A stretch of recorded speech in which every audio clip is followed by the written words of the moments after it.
Anwar bakal sembelih anak sendiri. Presiden Muafakat Nasional MN Tan Sri Anwar Musa memberi bayangan sedia membuat pertimbangan jika diberi peluang oleh PAS untuk menjadi calon pada pilihan raya negeri PRN 12 Ogos ini. Anwar berkata bagaimanapun beliau lebih selesa memberi laluan kepada tokoh-tokoh lain yang sudah lama bersama PAS untuk diangkat sebagai calon. Saya masih ahli baharu. Sebagai orang baharu, kena beri laluan kepada ahli lama dulu. Tak jadi calon tidak mengapa, bukan satu masalah. Saya serah kepada pucuk pimpinan parti untuk buat keputusan, katanya semasa sidang akhbar pada malam Rabu.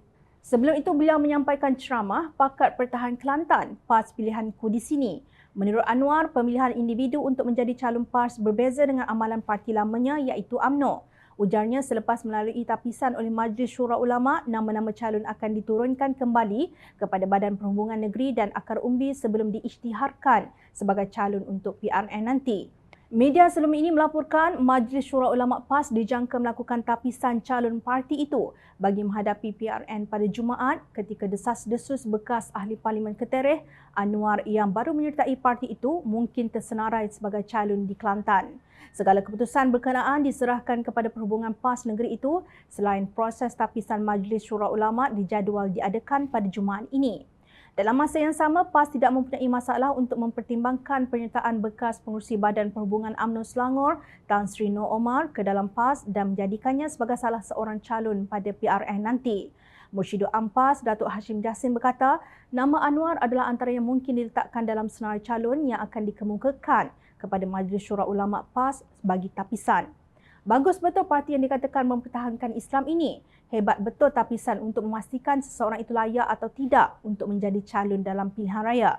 Jika dilihat kepada proses memilih itu, seolah-olah tidak akan muncul figura-figura seperti Fadli Syari, Zainul Asri, Mukhtar Senik dan beberapa nama besar yang kini menjadi kaki fitnah dan selalu mengeluarkan kenyataan sembrono. Belum lagi disebut tentang Menteri Besar Kedah yang dikenali sebagai kaki gaduh dan bodoh sombong. Sebelum ini, Tan Sri Anwar Musa memberi bayangan kononnya beliau tidak akan berlawan dengan anaknya Afiq Amani pada pilihan raya negeri PRN 12 Ogos ini. Ia susulan Afiq Amani antara 155 nama yang dihantar oleh UMNO Kelantan kepada pimpinan pusat untuk dipertimbangkan sebagai calon PRN. Anwar berkata hal ini kerana Afiq Amani merupakan penyokong kuat beliau. Buat masa ini, saya mengambil pendekatan tunggu dan lihat berhubung perkara tersebut, katanya semasa sidang akhbar pada malam Rabu. Menurut bekas ahli Parlimen Ketereh itu, sebarang perkembangan berkait perkara tersebut akan diteliti terlebih dahulu sebelum memberikan sebarang komen. Media pada Rabu melaporkan Afiq Amani antara 155 nama yang dihantar kepada kepimpinan pusat untuk dipertimbangkan sebagai calon pada PRN tidak lama lagi.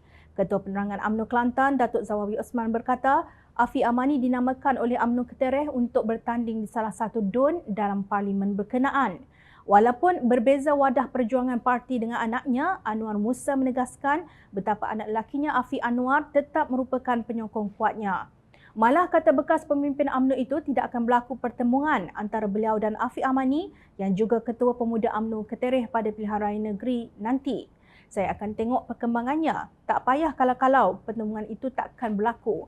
Anak saya tetap merupakan penyokong kuat saya, tegas Anwar di petik Sinar Harian. Menurutnya, jika Afiq Amani tersenarai sebagai calon di mana-mana kerusi DUN, maka terpulang kepada Anwar sama ada mahu menyembelih anaknya sendiri. Kita tunggu dan lihat sanggupkah Anwar menyembelih anaknya sendiri atau Anwar yang kena sembelih.